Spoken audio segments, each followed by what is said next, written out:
if I told you that Ryu Hayabusa can bang with the best of them, be it Kratos, Dante, Asura, the list goes on, and you can even make the case that he beat some of them.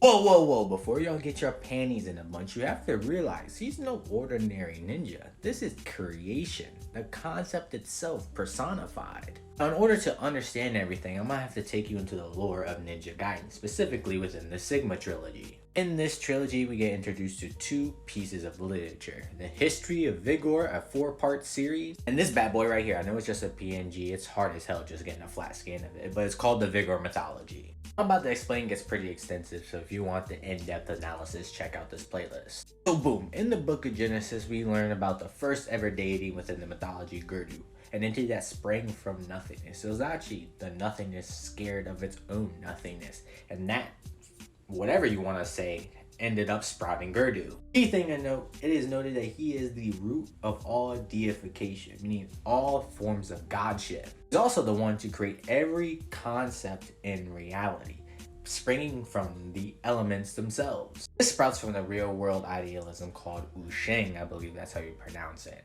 Key thing to note, outside of all the space Gurdu was creating, there existed an entity, instinctual fear. The concept of hatred and chaos itself began to sprout. This entity is known as the Vigor Emperor, and his whole shtick was just waging war against Gurdu, burning down everything she created, burning down all of existence. Even things like the concept of space-time was irrelevant to them. That notion would also reinforce the fact that Gurdu predates the concept. He is their creator. Eventually, Gurdu lost his strength, and the only way that he could survive in battle was to split himself into other concepts. Sentiment, wisdom, immortality, and creation. The one we're going to be focused on is creation. This I'm definitely going to speed through. Eventually, creation ends up creating 13 dragons. Those 13 dragons beat Vigor, but Vigor ends up corrupting one of those 13 dragons in order to practically become a 2.0 version of himself. That dragon, Dark Dragon as is referenced as, outright dominates the other dragons and plunges the world back into chaos, at least until all the dragons came together to practically put all their powers into humanity. This is where Buddy Boy Ryu steps in. Sword is literally a part of these gods of creation. Not only does it contain all the essence of the dragons, the same dragons that beat Vigor, spirits remain in the sword as well. This sword transcends Ryu to a whole nother level, where he is not just doing battle against mortals, he's doing battle against literal concepts. Ryu's the one to take down the Dark Dragon, the same one that destroyed all the spirits within his blade. And Ryu is the one to take down the Vigor Emperor after his unsealment, or awakening you could say. Same Vigor Emperor that did battle and bested Gurdu, an entity beyond all concepts. It also gets reinforced by the Wusheng ideology, because this is also an idea. It's fundamentally conceptual in nature, so the fact that Gurdu is the one to create this logic, shoot, you'll see. You see what I'm saying. Further reinforce this notion, we can finally go to the history of Vigor. Lets us know that higher level fiends literally transcend all forms of physical boundaries, and we know this is on a conceptual level.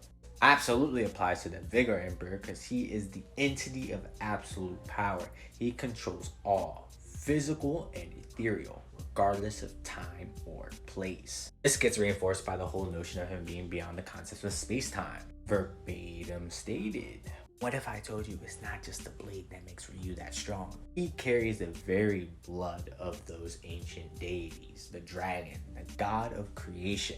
That explains how he's able to do battle with a transcendent being, because he himself is a transcendent being. Just an extra sprinkle, just an extra dash. There's an extra reinforcement of them just casually opening rifts in space-time and shit. These are lower level fiends, like first game level fiends. Ryu is fighting people that predate concepts. They created the concepts Kratos battles with. Like, come on. It's even crazier. It's already noted that Vigor Emperor did this once before. That's how everything went to nothing.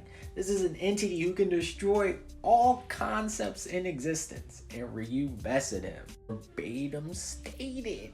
Kratos, Asura, Dante, throw them all up against Ryu. I guarantee you, he can bang with the best of them. All I know is Kratos is not surviving a black hole getting thrown into his chest cavity. That's all I'm saying. Give Ryu his respect. He deserves it.